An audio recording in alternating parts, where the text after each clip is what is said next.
Acid নিলাম, তাই না?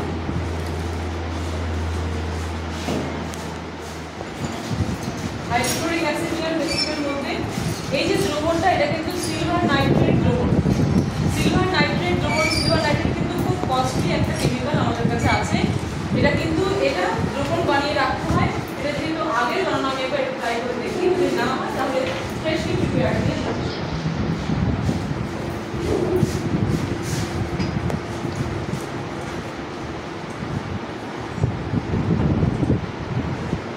অ্যাড করছি।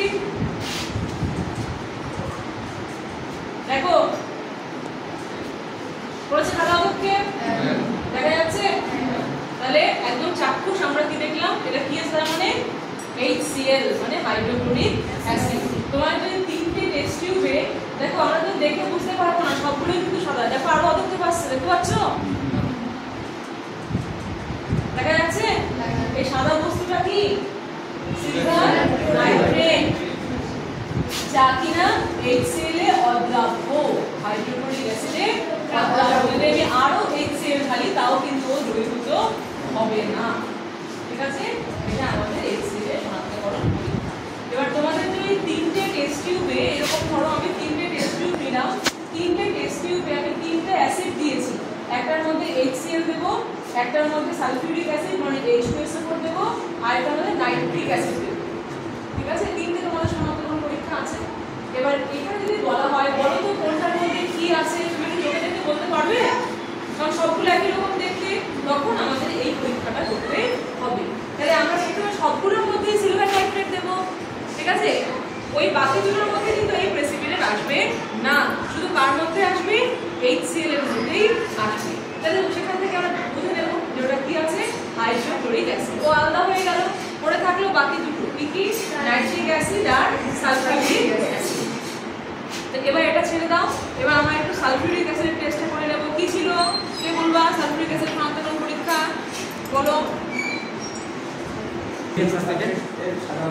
হ্যাঁ, বেরিয়াম সালফেট সাদা অদক্ষেপ পড়ো। তাহলে আমরা কি নেব প্রথমে? Sulphuric acid.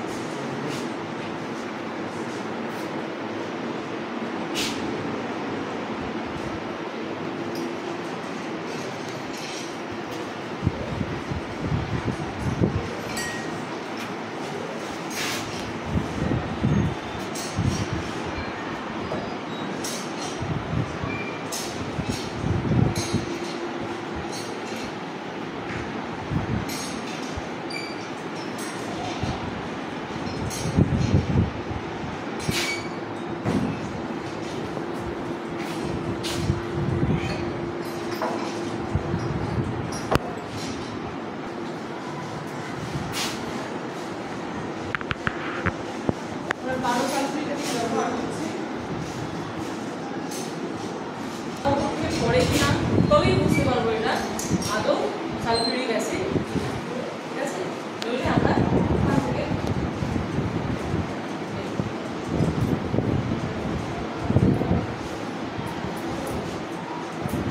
এই দেখো, এটা বেরিয়াম ক্লোরাইড সলিউশন, এখানে লেখা আছে। বেরিয়াম ক্লোরাইডের সংক্ষিপ্ত বলতে পারবে? বেরিয়ামের চিহ্ন কি? বেরিয়াম Ba, বেরিয়াম কি? Ba, আর ক্লোরিন কি? Cl। বেরিয়ামের যোজ্যতা কেউ বলতে পারবে?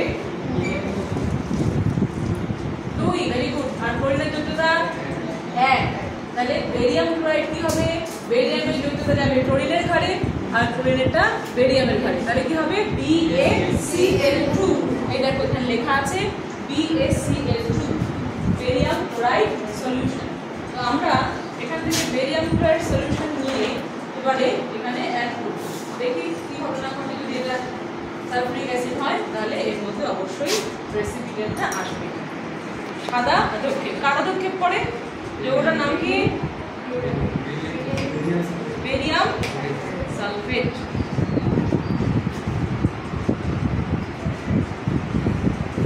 একদম গরম, দেখো এরকম ধোঁয়া উঠে, দেখলে এটা কিন্তু কনসেন্ট্রেটেড সালফিউরিক অ্যাসিড ছিল। আমরা সাধারণত টেস্টগুলো কি দিয়ে করি? ডাইলিউট মানে লঘু সালফিউরিক অ্যাসিড দ্রবণ দিয়ে করি। এটা ডাইরেক্ট সালফিউরিক অ্যাসিড ছিল, দেখো একদম সাদা প্রেসিপিটেট, দেখতে পাচ্ছ? একদম সাদা অদক্ষেপ, গরম হয়ে যাচ্ছে।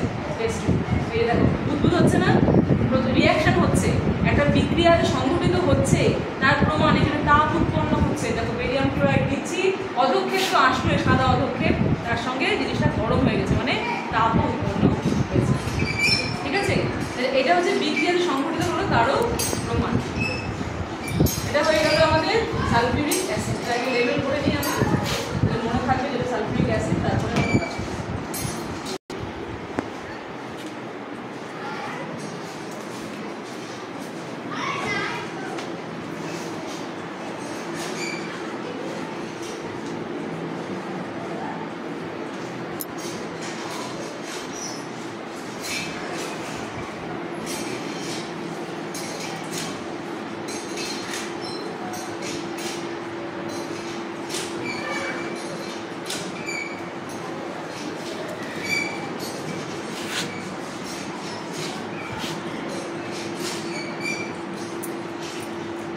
Ferrous sulphate. ঠিক আছে, তোমাদের কি ছিল পরীক্ষাটার নাম কি ছিল? যেই পরীক্ষার দ্বারা আমরা এই চ্যাপ্টারটি সমাপ্ত করি সেই পরীক্ষার নাম কি? হ্যাঁ, ভেরি গুড, বলয় পরীক্ষা। বলা হয় নাই তুষা? বলয় পরীক্ষা, তাই না?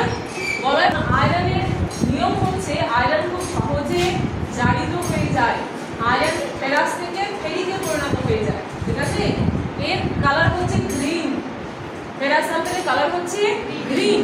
আর যখনই ও কনভার্ট হয়ে যাবে ফেরিকে, তখন ওর কালার হয়ে যাবে ইয়েলো। কি হয়ে যাবে? হলুদ। ঠিক আছে, ওই যে একটা কৌটো ফেলে দিয়েছি গতকালকে, আমি তোদের পড়াবো বলে গতকালকে সব চেক করেছি আমার কাছে আছে কিনা জিনিসপত্র, তো দেখলাম ওই ফেরাস সালফেটটা ফেরিক হয়ে গেছে, ওটাকে আমি ফেলে দিলাম। এটা কিন্তু গ্রিনই আছে।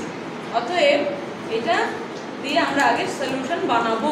কি করে সলিউশন বানাতে হয় সেটাও একটা কেমিস্ট্রি ল্যাবরেটরি একটা ইন্টারেস্টিং বিষয়। স্প্যাচুলা কাকে বলে দেখাচ্ছে।